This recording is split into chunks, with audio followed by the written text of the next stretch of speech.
मोनसे मोजां खामानि मावनायखौ जोङो नुनो मोनदों बयबो जे बेवहाय रौता ओनसोलनिफ्राय बर' माहारिनि गोलाव समनि हारिखौ आबुं महरै दाफुंनाय हारिखौ रैखाथि होनायनि जांख्रिथायाव बाहागो लाबोनाय जोंनि बै समनि बर' थुनलाइ आफादनि दैदेनगिरि सोरबां सुबुं बिहुराम बर' बिथां लोगोसे जोंहा दुलाराय बर' फरायसा आफादनि मोनसे समनि गोख्रों दैदेनगिरि आफादगिरिबो जाबोनाय आरो एमएलए जाबोनाय करेन्द्र बसुमतारी आरो दुलाराय बर' फरायसा आफादनि मोनसे समनि सासे गोख्रों दैदेनगिरि महेश्वर बसुमतारी बिथां साथामनि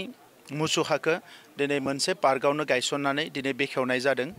आरो बिथां साथामा बर' हारिनि थाखाय गोबां बिहोमा होलांदों आरो बेखौ गायसननो थाखाय दुलाराय बर' फरायसा आफादनि आफादगिरि दिपेन बर' बिथांनि मोनसे कनसेप्टजों बे खामानिखौ जागायदोंमोन आरो दिनै मोगथां महर मोनबाय। आङो मिजिंथिदों जे थांनाय 40-50 बोसोराव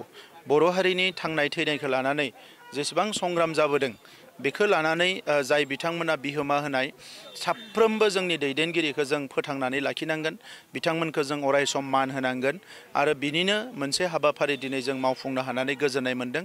आङो बेवहाय जोंहा थुनलाइ आफादनि दुलाराय बर' फरायसा आफादनि माहारि आफादनि दैदेनगिरि बिथांमोन दङ।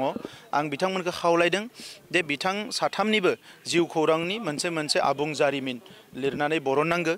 फैबाय थानाय समाव होमब्लासो गोदान जोलैया मिथिनो हागोन जे बिथांमोना बोरैहाय सेक्रिफाइस खालामदोंमोन गावनि न' बांफोरखौ गारनानैब्लाबो फेमिलिखौ दसे सम दोनथ'नानैबाबो हारिनि थाखाय जेरैबायदि मावदोंमोन भलेन्टारिलि बेसेबां माने हार्ड मोनसे सिटुएशनाव बिथांमोना मावलांदोंमोन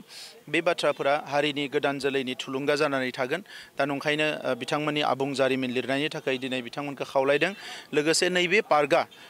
दिनैनि उनाव बियो नर्मेल मोनसे पार्क जानानै थायाखै बियो मोनसे पावार हाउस जानानै थाबाय। बिनिफ्रायनो जोंनि सर्स अफ इन्सपिरेसन बे लामाजों जाय थाङो बियो बेवहाय हाबनो लुबैगोन बिबार बावनो लुबैगोन। दा नंखायनो बियो 12 मासे खुला थानाय आरो बेबायदि बेबस्था थानायनि थाखाय आरोबाव 1 कौटि रां होनानै पार्कनि गुबुन गुबुन खामानिखौ डेभेलप खालामनो थाखाय जोङो थांखि लादों आरो नैबे बोसोरावनो आङो बे पार्कनि थाखाय आरोबाव 1 कौटि थाखा सेंसन होगोन जेरावनोखि जोंनि साथाम हिर'खौ जाहाथे अरायसम रायजो राजाफ्रा लुबैबानो 12 मासे फैनानै बिबार बावनो हायो आरो बिथांमोननि साफ्रोमनिबो उनथिंजाय मोनसे बिथांमोननि गुसुङै जिउ खौरां बेवहाय लिरनाय थागोन जेरावनोखि रायजोफ्रा बिथांमोनखौ फरायनानै गोदान जोलैफ्रा मिथिनो हागोन।